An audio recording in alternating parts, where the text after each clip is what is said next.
Kechirasiz, ishlayapsizmi? Salom. Bo'lmasam-chi, o'tiring. Rahmat janob. Ishni boshlashingizdan oldin sizga bir gapni aytishim kerak. Menda haligi menda Qanday soch turmagini tanlaysiz? To'g'risini aytsam, har qanday soch turmagi hozirgi holatimdan yaxshi bo'lsa kerak. Lekin pulim ko'p emas. Ismingiz nima?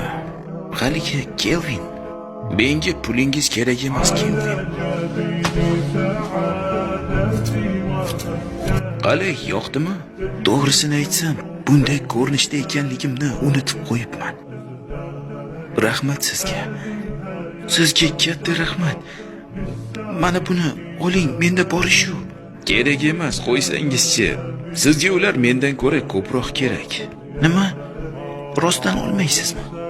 Rahmat janob, sizdan juda ham minnatdorman. Bugun suhbatga borishim kerak edi. Nima? Shu ust-bosh bilanmi? Mana buni oling. Sanuzelda rakrina bor. Albatta vanna emas, lekin yo'qdan ko'ra yaxshi. Yuvinib bo'lib ust-boshingizni almashtirib oling. Xudoyim. Rahmat sizga. Iltimos mana buni oling, iltimos. Kerak emas. Buni oling.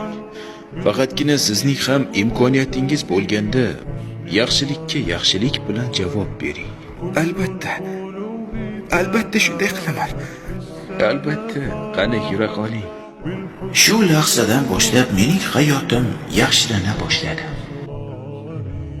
Suhbatdan o'tdim, ishli bo'ldim, assistent bo'ldim.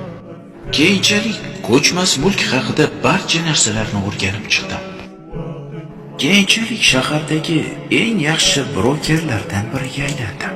Shunchalik bo'ldimki, ko'chmas mulklarni sotish uchun uzoq vaqt sarflamasdim.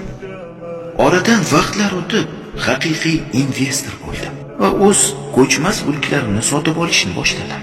Va mana shu yerni ham sotib oldim. Bundan ro'parosi 20 yil oldin menga bepulga xizmat ko'rsatgandingiz. Men buni aslo yodimdan chiqazganim yo'q. Bu dunyoda yaxshilikka yaxshilik bilan javob qaytarishdan ko'ra yaxshiroq narsani ko'rmadim. Bu sizning yaxshiligingiz. Buni oling.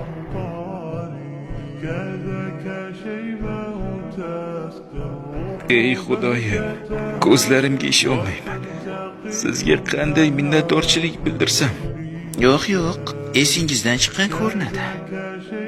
Agar sening ham imkoning bo'lsa, yaxshilik qil.